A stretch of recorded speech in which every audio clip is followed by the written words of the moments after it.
I'm seated on the steps of the Jabez Smith House, located off of Newtown Road, just down from the library. Stay tuned as we take a tour of one of the oldest residences in Groton on this week's edition of Welcome to Groton.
Welcome to Groton. I'm your host, Carol Pratt. We are on the grounds of the Jabez Smith House in Groton, one of the oldest residences here in Groton. And with me is Rawnie Gordan, the curator of the house. Welcome, Rawnie, and thank you so much for inviting us here today. Thank you for coming. Could you give us a brief history of the house, how old it is, the historical significance? Well, the house itself is the second house built on the property of Mr. Nehemiah Smith. He came to the area in 1652 and was granted the property. The first house did burn down, so this house was built in 1783 and has built on the same foundation, the same cellar that is, and in the same area as the first house. Okay, and Jabez Smith was a farmer? What was Yes, they were farmers. Nehemiah Smith had 385 acres of farmland here. Wow. And then he passed it on to his son, and it's been passed through 14 generations of the Smith family. Wow, and how old is the house? Well, the house was since 1783. The property is 350 years old. Wow. Now, was that a king's grant, or you said it was passed how? Well, the king gave John Winthrop Jr. the right to grant property, and he brought a colony of people to what is now in London. It was Pequot Plantation. And so he's the one that delegated the property to the people as they came to the Pequot Plantation. Okay. And it had only been here a few years when Nehemiah Smith arrived, and so he was granted one of the early plots of land. Oh, wow. The historic significance, why did they preserve the house? Just because they knew it was it is the oldest or one of the oldest? One of the oldest. Okay. One of the oldest homesteads. Okay. Not necessarily an oldest house. Oh, okay. Because it's the second house on the property. All right. Anne Graham Clark was the last generation that lived in this house, and she decided she wanted it to be to a museum, and she donated this property and the house to the town to be carried on for educational purposes. So it was her decision that it be open to the public as a museum. The furnishings inside belong to the Smith family. There is a great deal of 18th, 19th century furniture and things that belong to the family. It was passed on through different generations. Are some of the relatives of the Smith family living in Groton? They're in this area. They are. Right, Okay. right. Not necessarily Groton, but close by. Right. Now the town owns the property then? The town now owns the property. They maintain the property structure. They maintain the yard, the grounds, and they undertook the restoration of the property when it was turned over to them. And Anne did ask that she be able to live in it, so she lived in it until 1980. Then it became property of the town, and they had an architect look at it so that it could be restored as historically proper as it could be. And they had to redo the foundation and redo the boards inside and fix it up. Okay. Okay. Now, how did you get the job as curator? Well, I was just lucky. I was looking for a job. It happened to be a time when the curator had moved out and it was empty. I wanted to see the inside. I basically came over here and wanted to see the inside and called, and they said, well, they were looking for a curator, and I had a background of about 22 years with an organization in Oklahoma, and we did cultural historical events. And so I was very interested in cultural types of things. Did you grow up in this area? I grew up in Omaha, Nebraska, but I moved here from Tulsa, Oklahoma. Oh. Now, you give tours year-round or when? It's officially open from April 1st to December 31st, but we give tours by appointment all year round. Otherwise, we're open every Saturday and Sunday from 1 to 5 between April and December. Okay. All right. And why is it that you basically only do it then? Why wouldn't it be year-round? This was a policy established by the committee, and before I came here. It's been a long-standing policy since it actually started. Is there heat inside the Yes. building? Oh, yes. It's heated. I live here year-round. And yes, right, and take care of the house, and we actually gave tours all winter. I did have people call and wanted a tour, so I did continue giving the tours all through the year. Now, is there a price for the tour? No, it's open to the public. It is free. Ah, okay. And about how many people visit the property annually? Well, since I've only been here less than a year myself, it's a little hard to say. I've given tours to 4 different schools, and that's 20 kids per class and 3 classes per school for several of the schools. And then we have people who come through here almost every weekend. So, yeah, it adds up. Yeah, and sure we've had private tours for other groups. We've had Cub Scouts, we've had senior citizens, we've had different groups come through here. Is there access for people who are disabled? We have a walkway so that you can get into the house, and then the tour is all on one level. Okay. Now, the grounds here, you said how the house sits on how many acres? The house sits on 2.4 acres. That's the final acres after all the other land was sold off. Okay, but he farmed a great deal more. Yes, he had 385 acres, which extended just a short ways beyond us this way, but as far as I-95 overpass that direction, it also included Smith Lake and property on that side of what is now North Road. Okay. So there was 385 acres of his original homestead. Now, do you know what his farming, did he have a specialty, potatoes, or was it just basically all crops for, well, actually, at that time we were out here, it was in the forest, so it was a very self-sufficient farm. We know that he had grazing land for oxen and cattle and his own horses and cows and so forth. We also know that there was a cranberry bog up in that direction that had belonged to the Indians beforehand.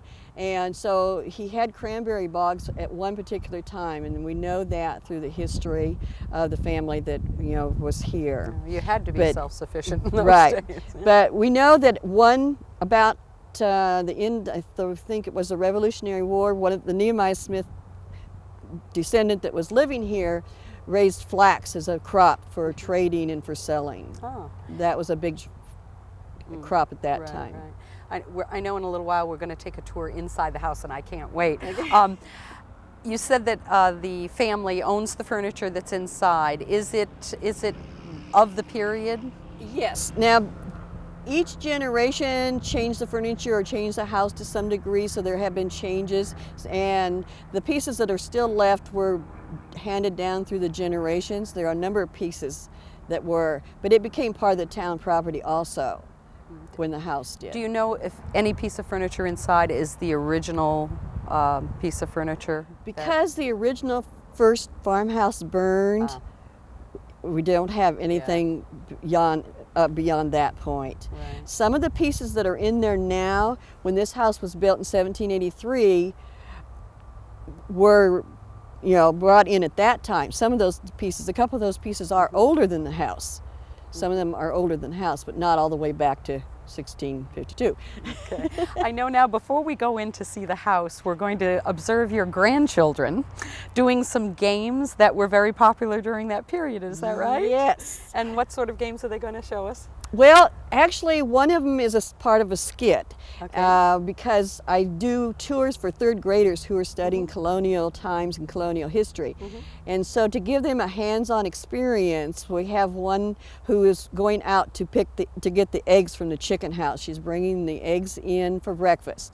Oh, that's the chores. Are we going to do games? We're going to do games we're going to do games first. Right. Okay. Okay, yes.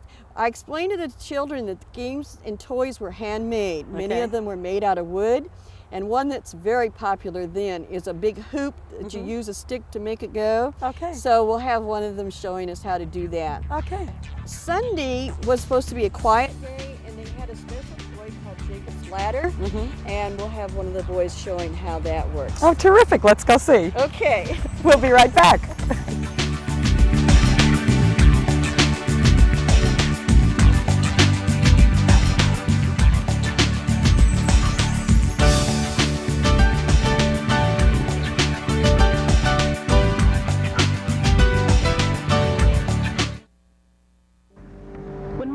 Get asthma attacks. It was pretty scary.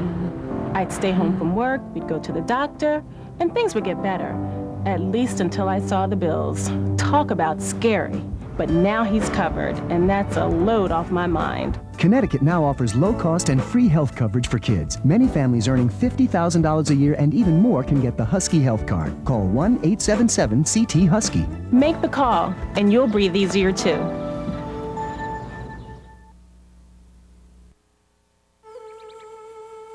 I can listen. I can cook. Good.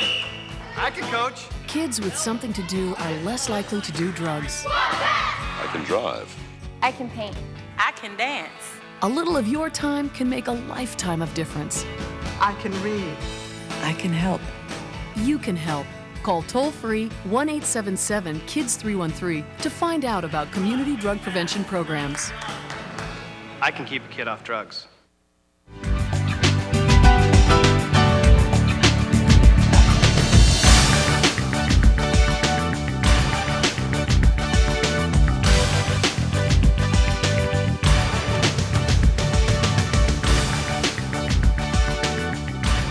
Welcome back. We're inside the historic Jabez Smith House with the curator, Rawnie Gordan. Rawnie, before we can go on to our tour, could you tell me, the kids were just doing some chores. Could you explain what they were doing? Yes, I give tours to third graders from the local schools, and we try to think of ways to give them hands-on experience because we're teaching them about colonial lifestyles. So the little girl was bringing eggs in from the hen house, and then the young man was bringing in the wood to build a fire in the fireplace. This is the keeping room. This is the main room in which we live, or lived at that time. We did all our cooking here on the fireplace, and so you had a fire that was going all the time. This little item down here is called a spider, and it would sit over the coals so you could have a small kettle or your coffee pot there. So they also had hooks across here so they could hang pots, and you would stir your food as you're cooking right over the fire.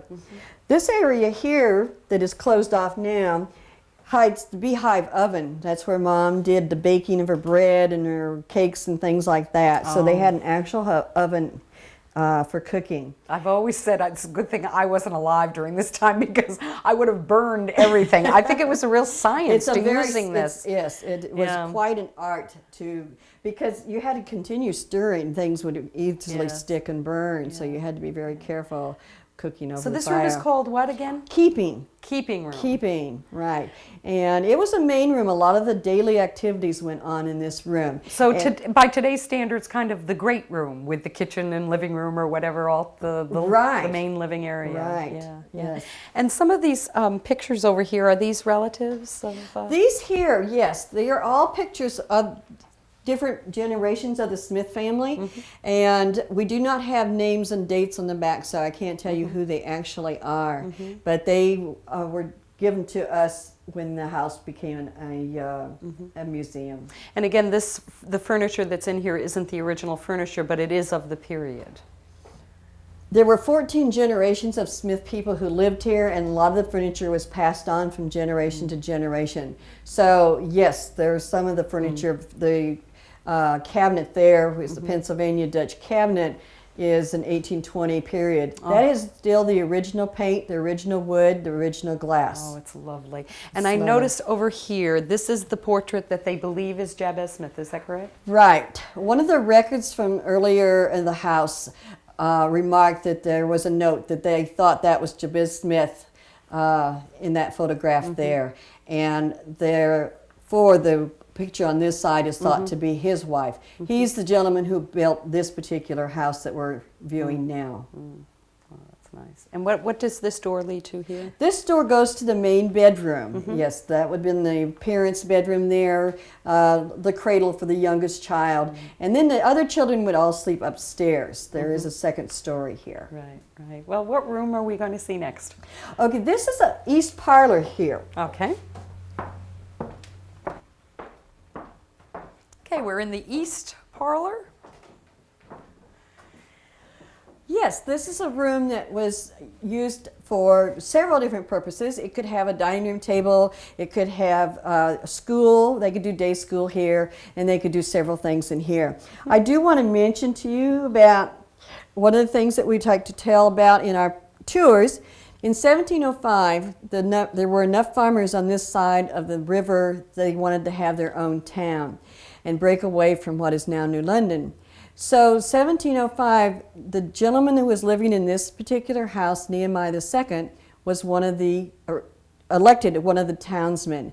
And so the family has been involved with the history and the government of this area as well as being farmers. Oh, that's interesting. Yeah. Now, what about the construction of this house? I'm not familiar with all the terms, but this is a special construction. Right. One of the things that this house is particularly historical for is that it is called a post and beam architecture, and it is a very good example of a homestead, a farm homestead of the early colonial times. So they would cut down the trees, they would square them off, debark them and then square them off, and they would put them together in a framework like this. And this, of course, you saw the foundation outside, and then they also do the flooring. It would take a great number of people to put together a house of this type. It took a lot of people just to do this part, and then they would bring the posts up and the beams up like this and build the house. Looks similar to what not the Quakers, in Pennsylvania, when they would do the barn raisings. Yes, right. Yeah. Yes, it would. That would be very similar. And you notice that there are 3 posts in each group. And there's the post. You can still see the post. Now, the posts have been covered when they built this house, but the posts are still standing. Wow. And what is this over here? In the 80s, when the house became property of the town and they reconstructed and redid the house, they wanted to show the public what the inner wall was, how it was made. This is called lathing or lathe work, and the boards were put across, and then the plaster was spread over the boards. It fills in the holes and it covers it and then creates the wall, the plaster wall. Was that the only insulation, the plaster covering? Yes. So it must have been kind of cold. Now the plaster... Yes, it's very well insulated. It is. Yeah. The plaster was different from plaster nowadays too. What was Well, inside? the original plaster had horsehair in it to make it thicker. And I understand in some areas it even had rabbit hair, whatever was available. But horsehair in this particular area was used in the plaster to thicken it. Wow. So what was this room used for, you said? This could be a dining room. It could be used for homeschooling because we're out in the woods and there's not a lot of schools, a lot of houses around, and so they had homeschooling. And if they wanted to, they could. Oh my. Even change this table into a chair, and they could move the chair against the wall, and they could use this for a dancing, or mother could bring her loom in here if she was going to be doing her weaving, and that way it could be moved out of the way. They like to use furniture that had more than one purposes. Yeah, it's lovely, just lovely. Okay. All right, which room are we seeing now? Okay, we're going into the west parlor. Okay.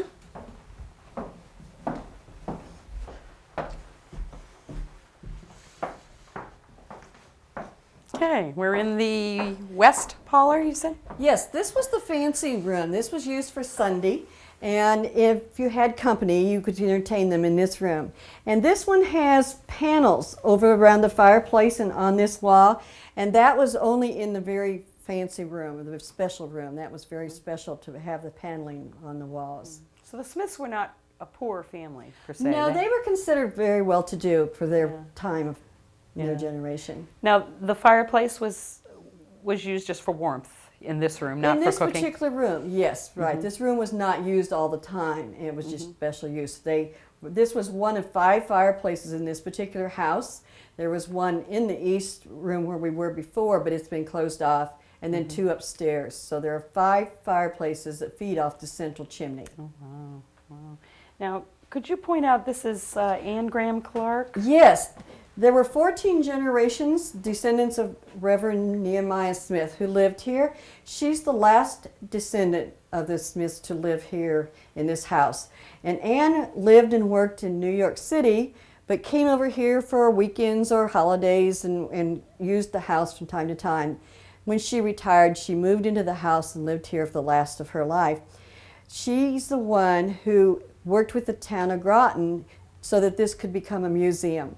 She had 2 things that she wanted them to agree to. One, that she could live here all her life, and that the house itself would never be moved. The house is on the original cellar and on the original property of Mr. Nehemiah Smith. Oh. Now, is she buried in a local cemetery here, or did she? That I don't know. Oh, okay. But you did say, too, there is a cemetery nearby the house, right? Yes. Smith Lake, right over in that area, was part of the Nehemiah Smith plantation here and part of his acreage. And at the one end of the lake, there was a Smith cemetery. When the town took over the lake to make that part of their water system, the cemetery actually was moved. So it's now located over by your Groton Utilities land. Okay. Now, regarding tours, would you tell me again when is it available for tours? Okay, I am here every Saturday and Sunday from 1 to 5 as guaranteed. But I'm also available if somebody wants to call and make an appointment, like during the week time or when we're closed between December and April. So it's officially open from April 1st to December 31st. Okay, and they can call, like you said, for a special special tour. Right, a special tour or a special event. If somebody wanted to have an event here or a meeting here, just to keep in mind that we are small, so it would have to be a small gathering, and you can make an application with the committee, and there would be a fee for that. So you could actually rent the facility. Right. And what about the grounds? Yes. Right, Oh. the grounds, or usually the grounds is, a good place to have an outdoor event. Right, this is so nice. Are there any plans for future improvements in the There house? are 2 things going on now. There is an outhouse on the grounds here that is very old, and the foundation was getting weak. So that's going to be reconstructed, repainted, new roof, and all fixed up. Oh. So that will be available to show when that gets done. Now, was that outhouse the one that went with this house originally? Yes. Ah. Well, somewhere when they started outhouses, I don't know at what point. Yes, right. So yeah, that's probably about as old as this house. So itself. they're going to do that. Right. And the second project is they are constructing a public bathroom on the grounds, and it will be handicap available to also. Okay. If people have questions or would like to speak to you about any of these special tours, what phone number can they call? Okay, right. 445-6689. Is the number to call. That's Right. terrific. Rawnie, I can't thank you enough. This has been such a pleasure to see this beautiful pleasure's home. mine. I thank you for coming. Okay. Before we wrap up our program, let's look at the upcoming town meetings for the next 2 weeks.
There's a lot more to see at the Jabez Smith House.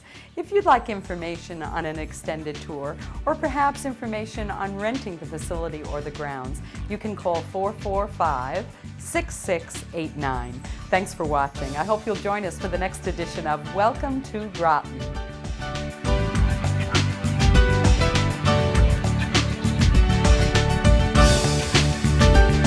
For questions and comments concerning Welcome to Groton, you can write to the Town of Groton, Connecticut, Town Manager's Office, 45 Fort Hill Road, Groton, Connecticut 06340. Or you can call 441-6630, fax 441-6678.